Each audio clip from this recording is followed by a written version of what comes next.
Story 1. It was just another regular Tuesday. I had stopped by the grocery store on my way home from work to pick up a few things for dinner. As I wandered through the aisles grabbing milk, bread, and pasta, I noticed a man looking at me from across an aisle. He was older, maybe in his 60s, with thin grey hair and large glasses. I didn't think much of it at first, assuming he was just another shopper, but every time I moved to a different aisle, he seemed to appear again watching me. I tried to shake off the uneasy feeling as I made my way to the front to check out. The line was long, at least 6 people deep at each register, so I settled in, absent-mindedly watching the other shoppers around me. Out of the corner of my eye, I noticed the man from the aisles now standing in line behind me, just one person back. He was looking down at a magazine in his hands, but I could tell he was sneaking glances up at me every few seconds. The hair on the back of my neck stood up and a chill went down my spine. Something about this man didn't feel right. I convinced myself I was just being paranoid and cautiously watched him from the corner of my eye. After what felt like an eternity, it was finally my turn to check out. I quickly paid, grabbed my bags, and headed out to my car. As I loaded up the trunk, I did a quick scan of the parking lot. It was relatively full with people coming and going, but no sign of the man from inside. I let out a sigh of relief, laughing at myself for being so jittery. I pulled out of the parking lot and onto the main road, heading for home. About 5 minutes into my drive, I looked in my rearview mirror, just out of habit. But instead of seeing the normal cars behind me, I saw a large grey sedan that seemed oddly familiar. It took me a second to place it, but I soon realized it was the same car that had been parked next to me at the grocery store. My chest tightened in fear as I watched the car stay a consistent distance behind me, clearly following me. I took a deep breath, trying to convince myself it was just a coincidence. But as I changed lanes, exited the highway, and made multiple turns towards my house, the grey sedan stayed right behind me every time. There was no denying it now, I was definitely being followed. My mind started racing, wondering who this man was and what he wanted. I drove past the turn from my house, too afraid to lead him right to my door. The sun was starting to set as I desperately racked my brain for somewhere safe I could go. I decided to try the local police station and pressed harder on the gas. Looking behind me, I saw the grey sedan speed up as well, staying close behind me. My heart felt like it was going to beat out of my chest. The streets were mostly empty now as I raced through yellow lights, not wanting to give him a chance to catch up. The police station was still 5 minutes away. Suddenly, I heard the loud rev of an engine as the grey sedan pulled out from behind me. It sped up next to my car, the windows darkly tinted. Before I could react, the sedan jerked to the side, slamming into me. My car swerved, tires squealing as I desperately tried to right myself. But the grey sedan smashed into me again, harder this time, sending my small car veering off the road. I frantically cranked the wheel, trying to regain control, but it was too late. My car jumped the curb and crashed violently right into a street lamp. The airbags exploded in my face, pinning me back into the seat as the car spun to a stop in someone's lawn. The engine cut out, leaving nothing but deafening silence. I sat there in shock, ears ringing. After a moment, I tried my door, but it was jammed shut from the impact. Through the cracked windshield, I could see the mangled front end wrapped around the street lamp. I was completely trapped. It was then that I noticed the grey sedan pulled off to the side up ahead, its brake lights glowing red in the growing darkness. Panic flooded my system once again as I watched the man casually step out from the driver's side and start walking toward me.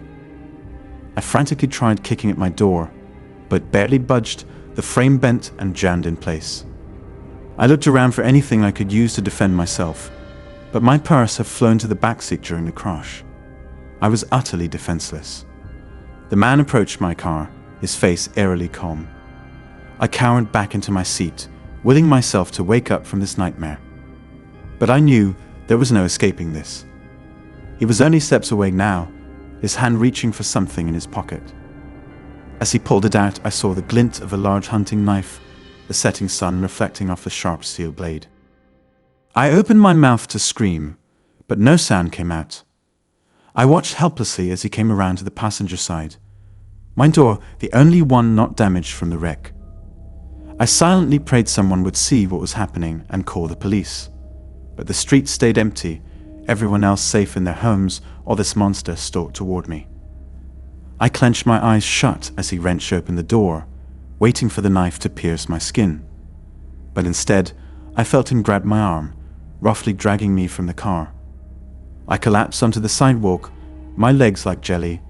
He quickly pulled me up, twisting my arm behind my back and placing the cold knife against my throat. I started sobbing, begging him to let me go. But he just whispered in my ear, his hot breath making my skin crawl. "Don't fight me, and you might just make it through this alive." Paralyzed by fear, I let him push me forward, the knife still held firmly in place. We walked in silence through the darkening streets, the houses around us growing further and further apart. Finally, we came upon a small cabin nestled deep in the woods. He led me roughly up the porch steps to the front door, which hung crookedly off its hinges. Once inside, he forced me down into a wooden chair in the corner, tying my arms and legs tightly in place. I sat there, shaking uncontrollably, watching as he meticulously shut the drapes and locked the front door. There was no escape now. Once finished, he pulled up a chair and sat staring at me, twirling the shiny knife lightly in his hands. The light was fading fast, his face now cast in shadows. But I could still make out his smile, his yellow teeth shining in the darkness. Then suddenly he was right next to me, the side of the cool blade gently grazing my cheek. "Please," I whimpered through tears, unsure if I was even still alive or already trapped in hell. He lightly trailed the knife down my face and across my neck, pressing just enough to draw a thin line of blood. I could feel it slowly dripping down my skin, soaking into my shirt below. "We've had so much fun together," he whispered, his lips brushing my ear. "And don't worry, I'll let you go once I'm finished with you." I squeezed my eyes shut, praying this was just a nightmare that I would wake up from. But the sting of the knife and his hot breath in my face kept me trapped in the horrific reality of what was about to happen. And I realized that I would take my last breath in this cabin, the light already fading from my eyes before the final cut was made. Story 2. It started out as just a normal trip to Walmart like any other. I went in, grabbed a cart, and started going up and down the aisles picking up the usual essentials: milk, bread, toilet paper. The store wasn't too crowded that day, with just a few other shoppers scattered around. As I was comparing prices on cereal, I noticed a man looking at me from the end of the aisle. He looked to be in his 40s or 50s, average height and build, wearing jeans and a plain black t-shirt. I didn't think much of it at first, assuming he was just another shopper. But when I moved to the next aisle to grab some yogurt, I spotted him again, staring at me from the frozen food section. A chill went down my spine, but I told myself I was probably just being paranoid. Still, I kept an eye on him as I continued shopping. Everywhere I went in the store, he seemed to turn up, lurking one aisle over or around the corner pretending to look at items while obviously watching me. My heart started racing as I realized he was definitely following me. I quickly finished up and rushed to the checkout, anxiously looking over my shoulder. I didn't see the man anywhere and breathed a small sigh of relief. But as I was bagging my groceries, I spotted him getting in line at the register behind me. A knot formed in my stomach when I realized he would be following me out to my car. Sure enough, as I pushed my cart across the dark parking lot, I could hear his footsteps echoing behind me. I forced myself not to panic or try to run, focusing on getting my keys ready so I could jump in the car. As soon as everything was loaded up, I slammed the trunk shut and rushed to the driver's side, locking the doors immediately once inside. My heart was racing and my hands shook as I started the engine and pulled out, watching the man stare after me as I drove away into the night. Over the next week, I avoided going anywhere near that Walmart, too freaked out over what had happened. But I eventually needed groceries again and decided to try going to a different location across town instead, hoping I could shop in peace. The new Walmart was much bigger and crowded, the complete opposite of the smaller, deserted store from before. I managed to relax and let my guard down as I leisurely strolled down the aisles with dozens of other shoppers around me. But about halfway through my trip, I suddenly spotted a familiar figure lurking at the far end of the aisle. It was the man from before, staring right at me with an unsettling grin. I almost screamed, completely unnerved by him showing up here. There was no mistaking, it was the same guy. I bolted from the aisle, leaving my cart behind, and ran towards the front of the store. I could hear heavy footsteps behind me getting faster. Panicked, I sprinted through the checkout lanes, nearly knocking over an elderly woman with my cart. I didn't stop until I was in my car, squealing out of the parking lot. Over the next month, I became hypervigilant wherever I went, constantly looking over my shoulder for any sign of the stalker. I switched up my routine, going to grocery stores across town and shopping at odd hours to throw him off. For a while, it seemed I had lucked out and lost him. But then I had an evening doctor appointment on the other side of the city. It wasn't a part of town I was very familiar with, but I checked the area on a map and saw there was a Walmart nearby that I could run into after the appointment since I needed some household items. The store was mostly empty when I arrived after 8 p.m., and I carefully searched the aisles before selecting one to go down. I still felt on edge being back in a Walmart, knowing the man had found me in them before.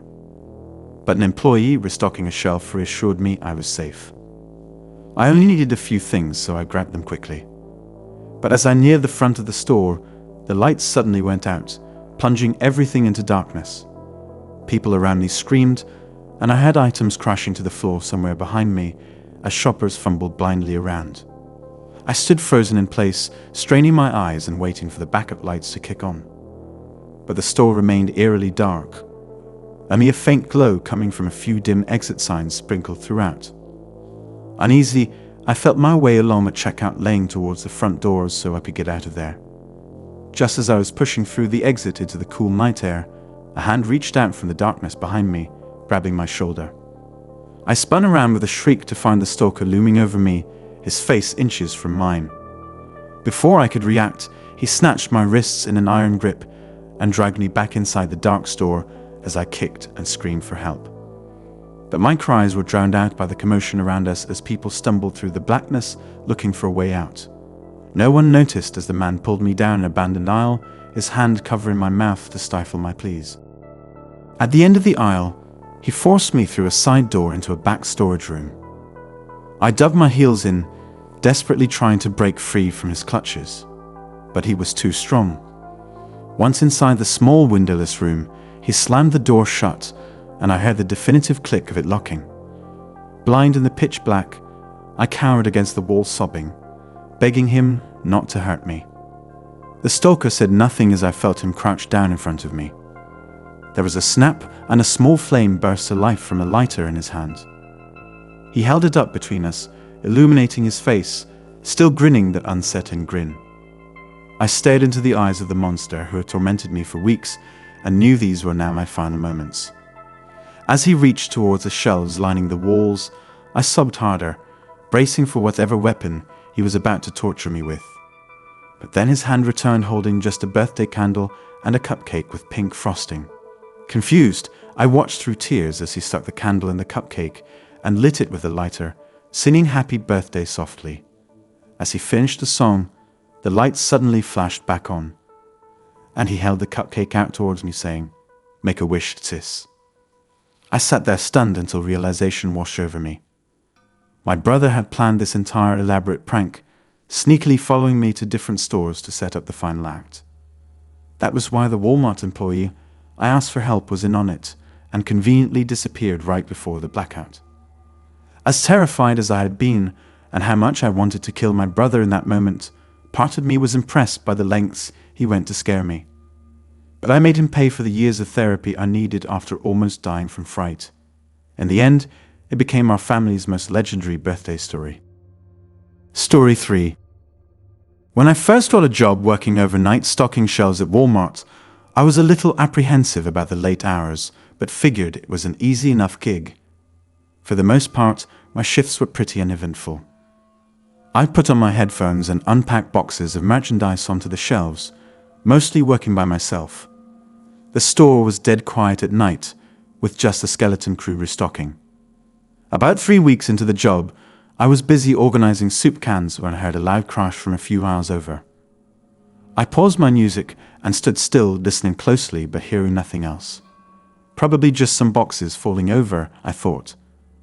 But I decided to go investigate just in case. Wandering over, I found a mess of spilled powdered drink packets on the floor. Definitely seemed like an accident.